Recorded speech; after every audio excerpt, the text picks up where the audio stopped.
Hey guys, we're out here in our northern Arizona training area working with the Stakeout 870 12 gauge non-NFA weapon that has been so popular and apparently infamous with some of the internet warriors out there. Everyone's got an opinion, right? Well, listen, I brought it out today. I wanted to do some patterning and some shooting.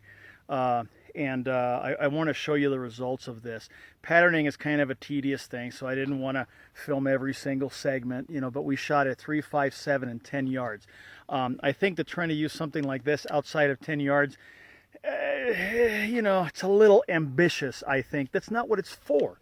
Okay, this is made for very close range hallways, vehicle fighting, counter riot type stuff, that sort of thing. Okay, so we kept its use in that vein. Okay, so let's look at the targets that we shot.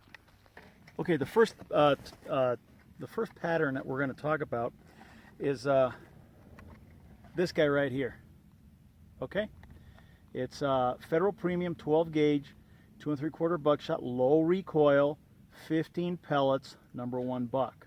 Okay, decided to try this as some of the guys on my Forum Warrior Talk were suggesting that it's a good viable load and everything else. And you know what? For the most part, it is. Look at this. Good heavens.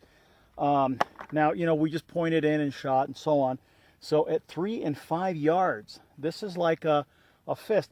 And, mind you, the barrels on the Stakeouts are not choked because I don't really believe in that. They're just polished in the hopes of providing a very uniform and predictable pattern. And this is kind of what we have. Okay, so this is 15 pellets of buckshot at 3 yards and 5 yards. That's phenomenal. Okay, on a regular shotgun, you would think, wow, this is amazing. At 7 yards, we fired again, and you can see that it's starting to separate, but not really very much. Okay, we fired again at 10 yards right here. So there is virtually no change in pattern whatsoever, 3, 5, 7, and 10. Okay, now, this is the pattern that I fired. Okay, this weapon doesn't have a stock, so yeah, you're giving up a certain degree of accuracy. You can see that my pattern tended to drift up a little bit. Just for grins, I thought, what the heck, let's try one at 15 yards, which is totally ridiculous for this type of weapon. And you can see that it followed the pattern. I was off the target there. So, but again, I wasn't expecting performance at 15. This is 3, 5, 7, and 10. 10 yards is a long shot for this type of weapon. Okay, but in any case, this is what #1 reduced recoil 15 pellet buckshot. It's interesting. If you're concerned about keeping your pattern very tight, this might be the load for you. Not only for the Stakeout, but for any shotgun that you want to use.